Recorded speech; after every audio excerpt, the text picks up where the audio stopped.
Marcos 8:34. Amém. Posso ler?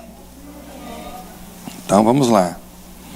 Então, convocando a multidão e juntamente com os discípulos, disse-lhes: se alguém quer vir após mim, negue-se a si mesmo, tome a sua cruz e siga-me.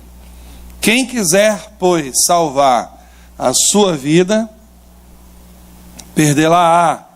Mas quem perder a sua vida por amor de mim e do Evangelho, salva-la-á. Que aproveita o homem ganhar o mundo inteiro e perder a sua alma. Silas, desliga ali aquele negocinho da bateria, o chocalho. Isso. Wendel, obrigado, valeu. Mas sem cair aí, irmão. Valeu, irmão, obrigado. Que aproveita o homem ganhar o mundo inteiro e perder a sua alma. Que daria um homem em troca de sua alma? Porque qualquer que nessa geração adúltera e pecadora se envergonhar de mim e das minhas palavras, também o Filho do Homem se envergonhará dele, quando vier na glória do seu Pai com os santos anjos. Amém? Você está animado essa noite? Ou você está cansado? Você está animado? Não, acho que não está não. Anima o seu coração nessa noite. Anima o seu coração. Sabe quem está aqui nessa noite conosco? O Rei da Glória. Amém? O Rei da Glória está nesse lugar. O Rei da Glória, amado, o Senhor do Universo está aqui. Anima o seu coração. Tira aquilo que está atrapalhando, tirando o seu ânimo, roubando o seu ânimo, a sua vida. Anima o seu coração. Porque o Rei da Glória está aqui nesse lugar. E Ele vai falar ao seu coração. Amém? Tem alguém animado aqui nessa noite? Amém! Anima-te! Amém? Anima-te! Amém, querido? Aleluia! Vamos então. Vamos orar. Obrigado, Senhor, pela riqueza que há na Tua palavra. É ela que nos anima. É a Tua palavra que nos anima. É ela que nos dá vida, o ânimo, a vida. Que a palavra do Senhor possa cair no coração do Teu povo nessa noite. E trazer ao coração do Teu povo alegria e paz. Trazer ao Teu povo, ao coração do Teu povo, também um desejo, uma chama, um fogo novo, uma alegria nova, um ânimo novo em relação às coisas do Senhor. Em nome de Jesus. Amém. Amém. Eu vou deixar os avisos para o final mesmo, não tem jeito. Amém. Chamando a si a multidão com seus discípulos, disse-lhes, Marcos 8:34, se alguém quer vir após mim, negue-se a si mesmo e tome a sua cruz e siga-me. Isso fala de quê? De que isso fala? Diga para a pessoa do seu lado assim, olha para ela. Olha para a pessoa que está do seu lado aí. Vamos fazer uns encontros agora de olhares aí. Pode ser seu cônjuge, pode ser o irmão que está do seu lado. Diga para ela assim, ela não vai se assustar com isso, pode ter certeza. Fala assim, isso trata do seu funeral.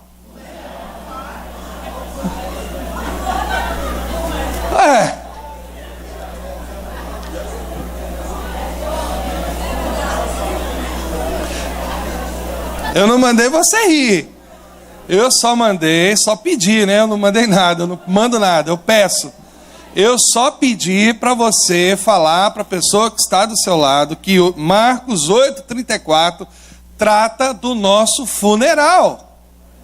Do nosso funeral. Por que do nosso funeral?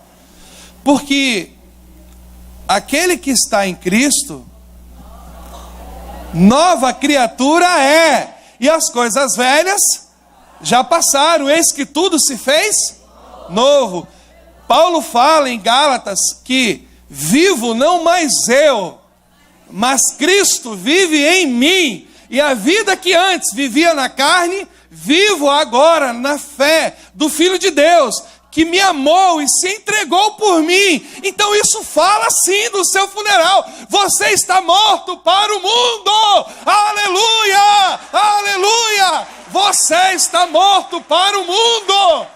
Você é nova criatura. Amém? Você tem o rosto de Deus. Fala sim do seu funeral. Você morreu para as coisas do mundo. Você morreu para o pecado, morreu para o diabo. Essa morte é uma morte que liberta, não é uma morte que mata, mas é uma morte que vivifica. Amém, querido? Aleluia! Então, é isso.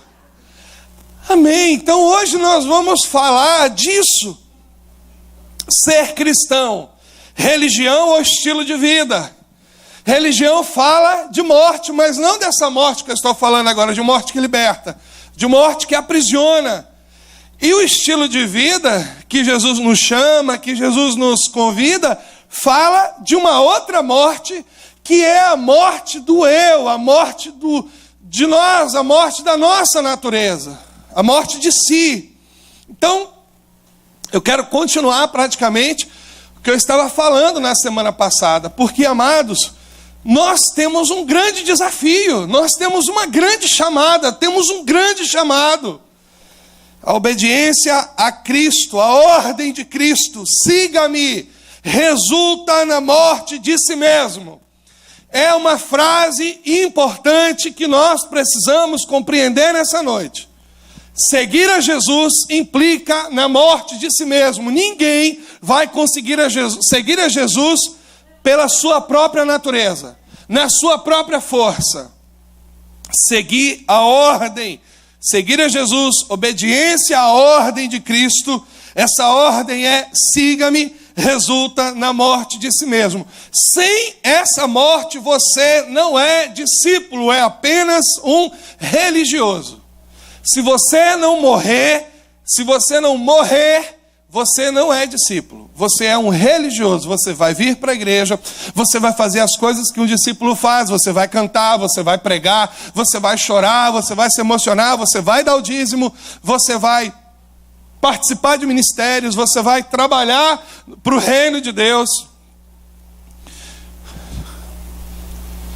Porém, contudo, entretanto, mas você corre o grande risco, e certamente vai ouvir Mateus 7:22. Senhor, em teu nome eu não preguei, mas Senhor, em teu nome eu não fui para o culto, Senhor, em teu nome eu não te adorei, eu não conheci aqueles cânticos, eu não te louvei, eu não participei do ministério de casais, eu não participei do ministério de adolescentes, de jovens, de infantil, Senhor, eu não estava trabalhando na tua obra, Senhor, nós não profetizamos, Senhor, em teu nome nós não falamos em línguas, labaxéia, ó glória, em teu nome nós não... E a Bíblia diz que o Senhor Jesus vai dizer abertamente: apartai-vos de mim, malditos, porque eu não vos conheço. Jesus não está dizendo que andou com ele e se afastou dele, ele está dizendo: não vos conheço. Quem não é discípulo não é conhecido de Jesus. Você precisa morrer, como diz um humorista aí, né? Morrer. Nós precisamos morrer. Sem essa morte, nós não somos discípulos de Jesus, somos religiosos. Amados, a Bíblia diz que o joio cresce com o trigo, e ele se parece muito com o trigo. Não há diferenças visíveis, a diferença é interna.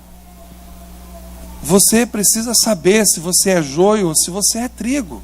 Então, eu acho que ao longo dos anos e dos séculos nós cometemos um erro fundamental. E talvez o erro fundamental cometido por muitos cristãos seja fazer distinção, preste atenção no que eu vou te falar, fazer distinção entre receber a salvação e tornar-se discípulo de Cristo. A maioria de nós acha que essas coisas são distintas. Não, eu recebo a salvação, eu sou salvo, então Jesus ele entra na minha vida, ele me liberta do pecado, me transporta do reino das trevas para o reino do Filho do seu amor, eu me torno um cristão, eu sou salvo por ele, e depois então, quando eu alcançar a maturidade, eu vou ser discípulo de Cristo. Mas não é isto que a palavra fala. Na verdade, essas pessoas que entendem assim, colocam essas duas coisas em níveis diferentes de maturidade cristã, presumindo que é aceitável ser salvo sem assumir o compromisso com as exigências radicais de Jesus, como tomar a sua cruz e segui-lo. Você não é salvo. Você não pode distinguir essas duas coisas. Ninguém é salvo se não tomar a sua cruz e seguir a Cristo. Essa ideia baseia-se na crença errada de que a salvação é principalmente para o benefício do homem, a fim de torná-lo feliz e evitar a condenação eterna. A maioria das pessoas acham que Jesus nos salvou para nos fazer felizes e para evitar a condenação eterna. Por que nós somos salvos, queridos? Ou para quem nós somos salvos?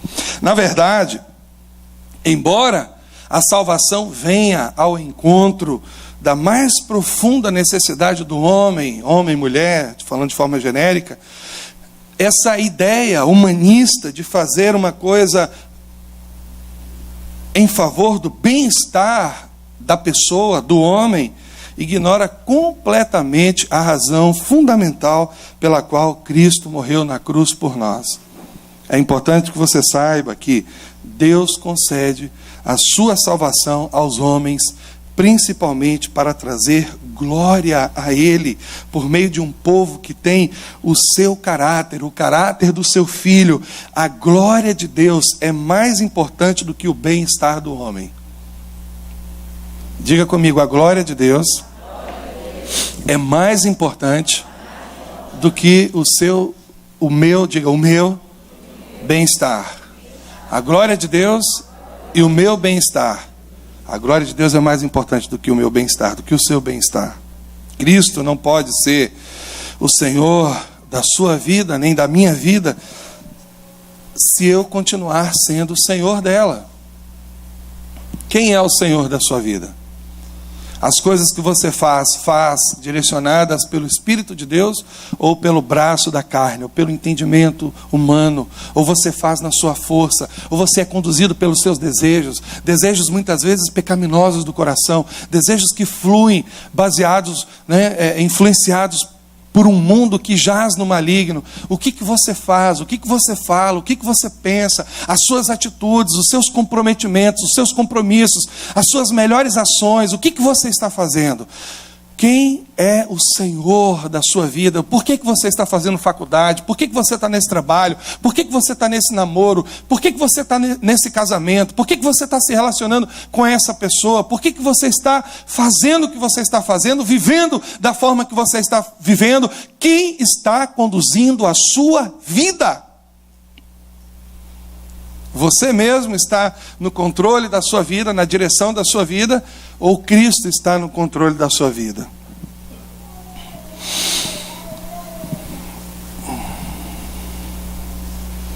Ninguém pode se tornar um discípulo de Cristo se não morrer para si mesmo e sem se identificar com Cristo que morreu pelos nossos pecados.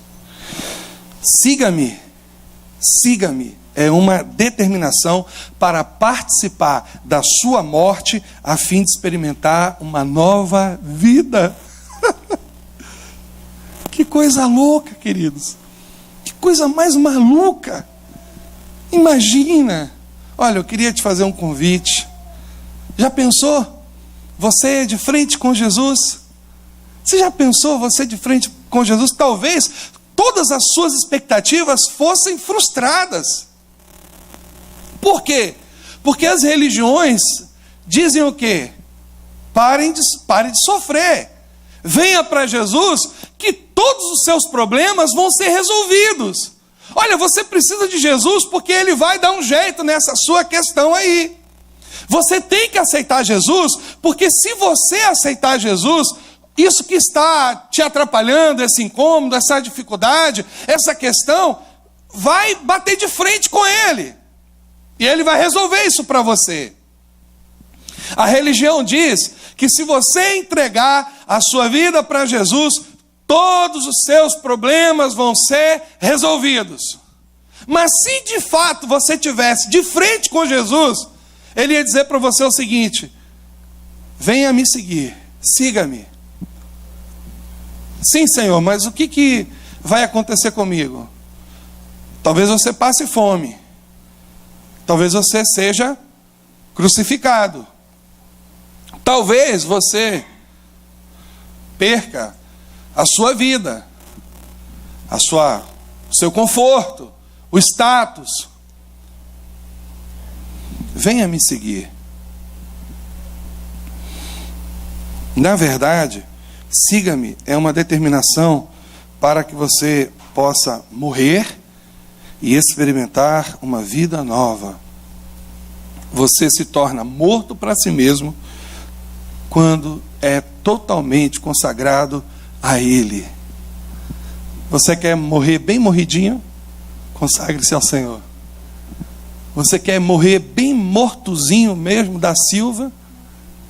Consagre a sua vida ao Senhor. Quanto mais consagrado você for ao Senhor, mais morto e bem morto, e de morte bem morrida, bem matada mesmo, você vai estar diante do Senhor. Sabe, o morto não se preocupa com seus direitos. Esse dia eu recebi um vídeo aqui desses malucos que a gente vê aí na internet, o cara sendo enterrado com a moto, com mais o quê? Fizeram um túmulo enorme, aí botaram o caixão, botaram a moto, botaram os bens dele, foram enterrando ele com tudo aquilo ali. O morto não tem direito. O morto não reclama nada. Porque está chovendo aqui hoje, aqui nessa cova, está frio aqui, traz um cobertor aí para mim. Não, o morto não reclama, ele não tem direito. Morto não se preocupa com os seus direitos, com a sua independência ou com as opiniões de outros a seu respeito. Quando você se une espiritualmente a Cristo, ao Cristo crucificado, riquezas, segurança e status, as coisas que o mundo tanto almeja, perdem o valor para você. A Bíblia diz que os que pertencem a Cristo já crucificaram a sua carne. O que significa isso? Já mataram a sua carne com as suas paixões e com os seus desejos. Sabe, queridos, o discípulo vê toda a sua vida e todo o seu ministério como adoração. O discípulo vê toda a sua vida, todo o seu ministério, todo o seu trabalho, tudo que ele faz, tudo que ele é, como adoração. O que você está fazendo é para adoração ou é para a sua glória? O que você está fazendo, a forma como você está servindo a Deus, é para você aparecer nos telejornais da igreja? Como é que aquele irmão está bonito no Facebook? Ou é para a glória de Deus, adoração do nome dele, louvor da glória de Deus? O discípulo faz e tudo que ele é e tudo que ele faz resulta inevitavelmente em adoração. O que ele faz, sim, sobe como cheiro suave para a glória de Deus, aponta para Deus, mostra a Deus, revela o Senhor, revela o seu amor, revela a sua graça, revela a sua misericórdia, o seu cuidado com as pessoas. O crente não. O crente quer ser reconhecido. Pastor nem olhou para mim hoje.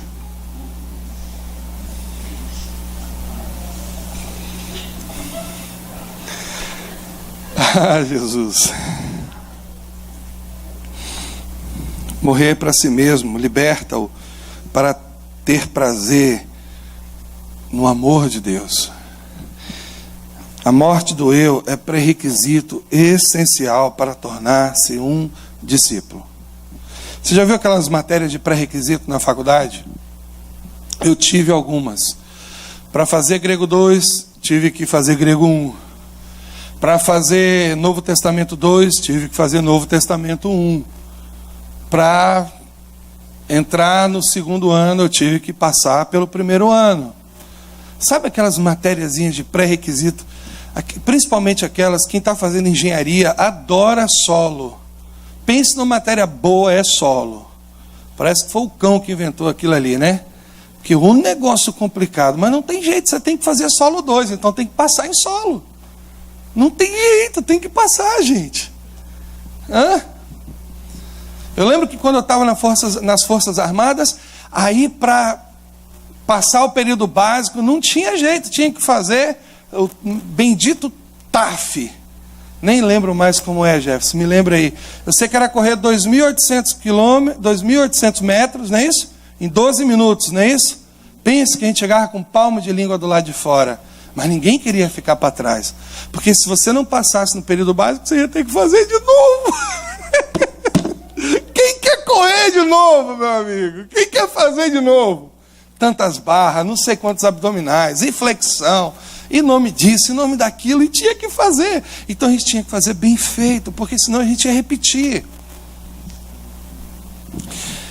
E é interessante porque para que você se torne discípulo é essencial, é pré-requisito que haja morte dentro de você. Muitos dos nossos conflitos, nos nossos relacionamentos, casamento, relação com filhos, relação de trabalho, muitos desses conflitos têm a ver porque nós não morremos. Nós somos o Senhor da nossa vida. Nós é que mandamos, nós é que determinamos, nós é que falamos, nós é que escolhemos, nós é que dirigimos tudo. É a gente que está no controle de tudo. E por isso, e só por causa disso, a vida ainda não floresceu. Qualquer pessoa que não tenha experimentado a morte de si mesmo não pode se qualificar como elo legítimo do processo de discipulado, porque é incapaz de reproduzir. Quer ver? Quer entender? Jesus disse: se o grão de trigo não cair na terra e não morrer, continuará ele só. Se você não morrer, você vai ficar sozinho. Se você não morrer, os seus sonhos vão ficar só. Se você não morrer, o ministério vai ficar só. Se você não morrer, você vai ficar só. Se o grão de trigo não morrer, se o grão de trigo não cair na terra e não morrer, continuará ele só. Mas se morrer, dará muito fruto. João 12, 24. Se morrer, tem fruto. Se não morrer, não tem fruto. Cristo ordenou que seus discípulos reproduzissem. E o que eles deveriam reproduzir? A plenitude da vida que encontraram nele, em Jesus.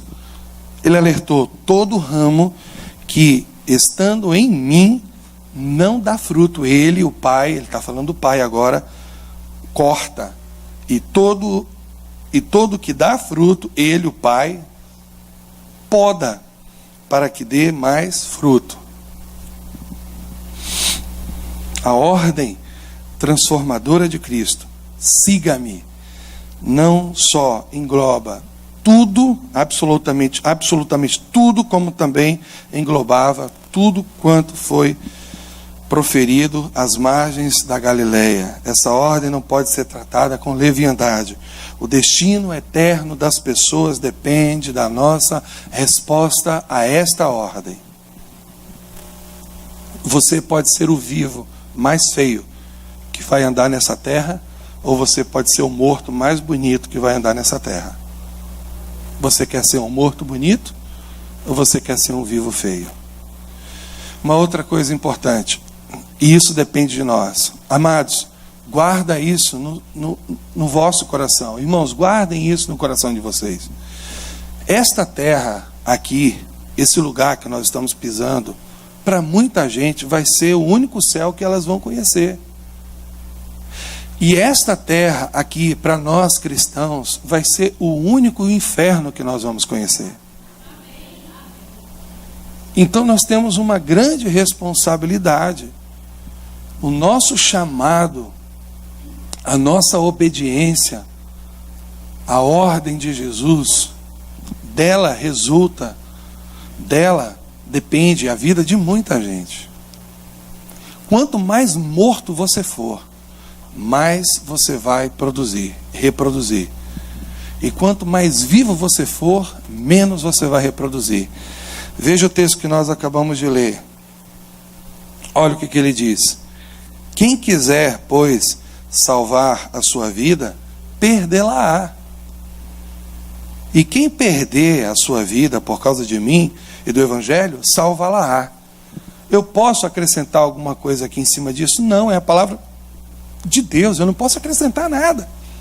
Mas o que eu posso comunicar para os irmãos, e que Deus está trazendo ao meu coração, e que disso também a gente pode trazer uma interpretação mais ampla disso aqui. Quem quiser, pois, salvar a sua vida, perdê-la-á, e vai perder tudo o que tem também. Lembra do tesouro que vai ser tirado? Lembra disso? Vai perder tudo o que tem. Quem quiser, pois, salvar a sua vida, perdê-la-á, mas não apenas a sua vida, e os frutos também. As pessoas vão ser cobradas por aquilo que elas não fizeram, amados. Os frutos. Quantos frutos, quantas pessoas podem ir para o inferno por causa de uma não obediência ao chamado de Cristo, de seguir?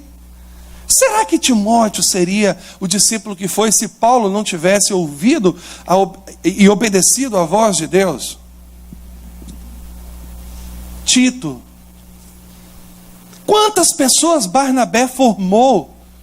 Quantas pessoas Lucas influenciou? Quantas pessoas dependem de nós? Dependem de nós. E quem perder a sua vida por causa de mim, do Evangelho, salva-la-á. Quantas vidas você vai salvar? Quantas pessoas, eu lembro de um final, já estou encerrando, não vou demorar muito hoje, mas eu lembro de um finalzinho de um filme que eu assisti há muitos anos atrás. É um filme clássico que eu acho que esse filme ele representa muito bem uma realidade espiritual que nós precisamos entender hoje. Lembra daquele filme A Lista de Schindler? Lembra do filme? Quem assistiu aquele filme aqui? Foi um filme muito tocante, principalmente porque no final ele mostra uma parte real da história dos judeus quando passa aqueles, acho que no cemitério, que vai passando, vai mostrando, e mostra, se não me engano, o túmulo dele, a catacumba dele ali. Mas antes disso, tem uma cena no filme que mexe muito comigo, e eu acho que a gente precisa encarnar aquela cena como alguma coisa nossa, sabe? Ele pega o anel e ele fica olhando, quantas vidas eu poderia ter salvo com esse anel? E ele tira o anel do dedo, e ele entra no desespero. Esse carro poderia ter salvado umas 10 pessoas. E ele começa, então, aquilo ali é emocionante demais. E aquilo fala de uma realidade espiritual que nós iremos viver. Quantas coisas nós podemos fazer, amados, para que pessoas sejam alcançadas por esse tão grande amor de Deus. Quantas coisas nós podemos fazer. E tudo isso começa dentro de nós. Ser discípulo é ser um pequeno Cristo, um seguidor de Jesus. É ser alguém de palavra. É ser alguém que tem o caráter de Cristo. É ser alguém que vive em harmonia, que vive em paz consigo mesmo e com as outras pessoas. é alguém que tem a paz de Deus como árbitro, como juiz do seu coração. É alguém que tem a paz de Deus que guarda a sua vida. Ser discípulo de Cristo é ser alguém que morreu, mas que ao mesmo tempo está tão vivo, cheio da vida de Cristo, cheio da graça de Deus, cheio do amor de Deus, cheio da compaixão de Deus. Ser discípulo de Cristo é alguém que pega no arado e não olha para trás, não tem saudades, não tem o espírito da mulher de Ló. Deixa eu dar só uma olhadinha para ver minha cidade pegando fogo. Oh, meu Deus, a minha cidade, ai, eu amo tanto aquela cidade. E virou estátua de sal. Ah, queridos, ser discípulo de Cristo é alguém que encarnou. Você é o único Cristo que muitas pessoas vão conhecer. Você é o Cristo que as pessoas vão ver nessa cidade. Que tipo de Cristo você tem sido? Discípulo de Cristo. Nós temos um grande desafio como cristãos. Nosso maior desafio é a cada dia, a cada momento, deixar de ser religiosos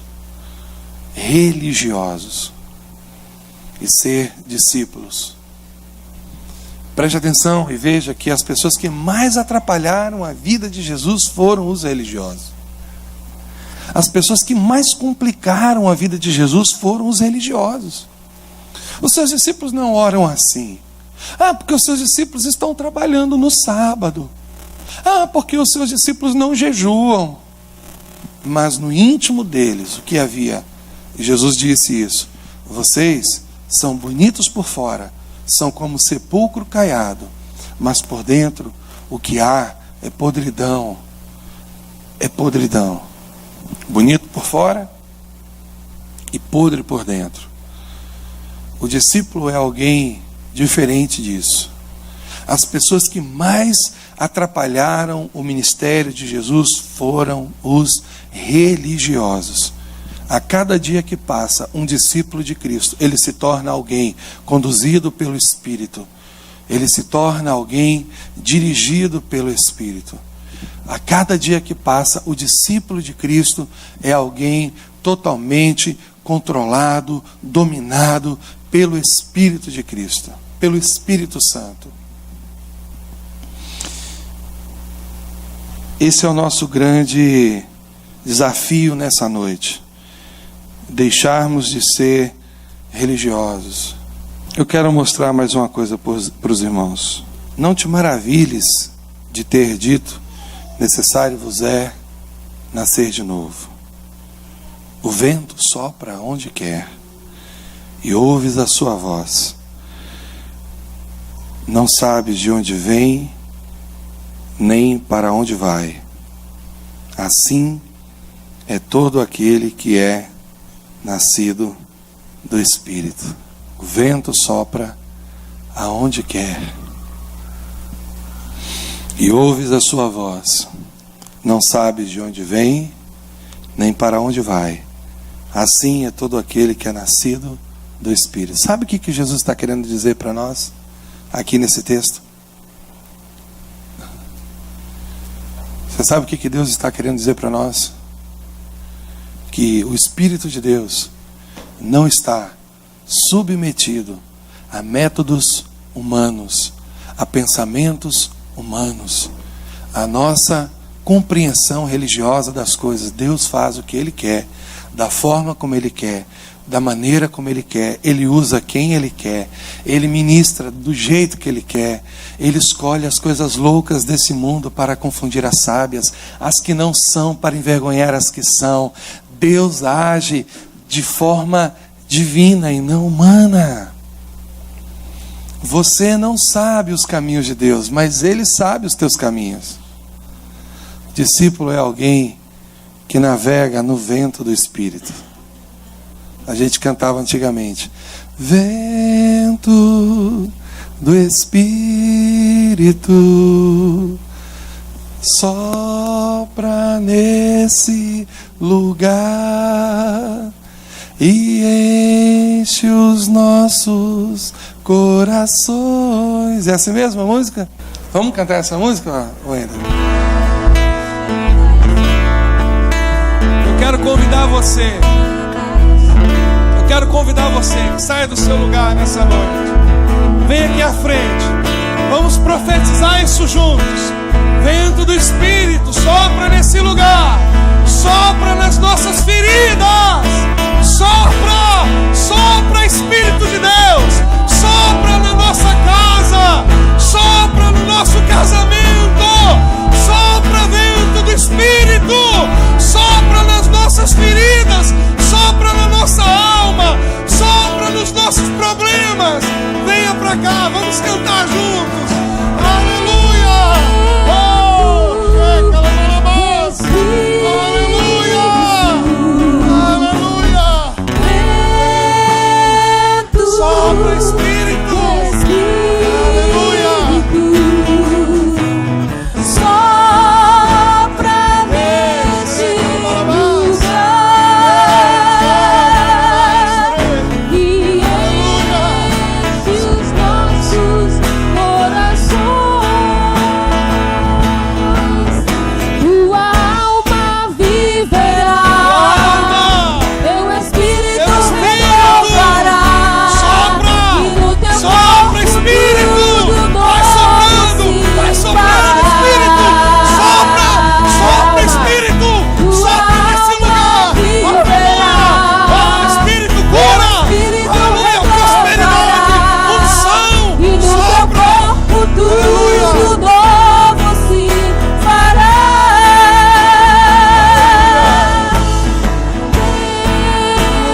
Vento do Espírito, vento do Espírito, sopra nesse lugar E enche! e enche os nossos corações.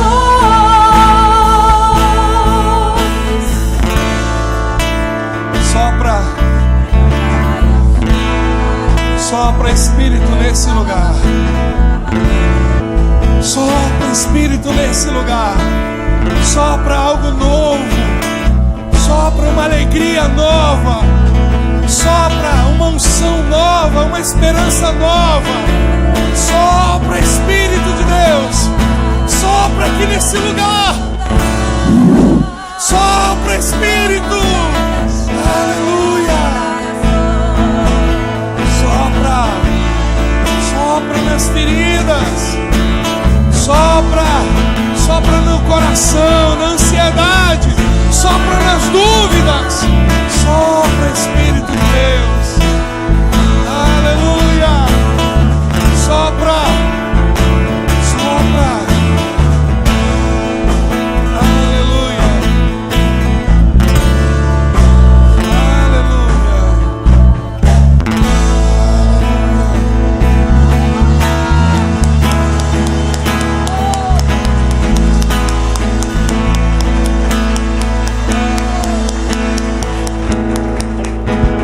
Você pode cantar bem baixinho, falando para o Espírito de Deus, de forma doce, e falando como se fosse um convite, não uma ordem.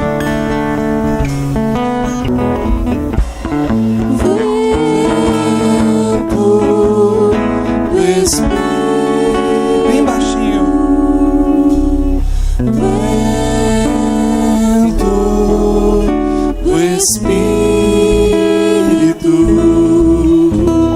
sopra nesse lugar. Esse lugar é o seu coração. E enche os nossos corações. Mais uma vez, bem baixinho. Vem com a mão no seu coração. Com a mão no seu coração. De forma que o seu pedido é direcionado ao seu coração. Vento do Espírito, chega lá, sopra nesse lugar. Encha, encha, encha esta igreja, Espírito. Encha o teu povo, Espírito. Encha o nosso coração.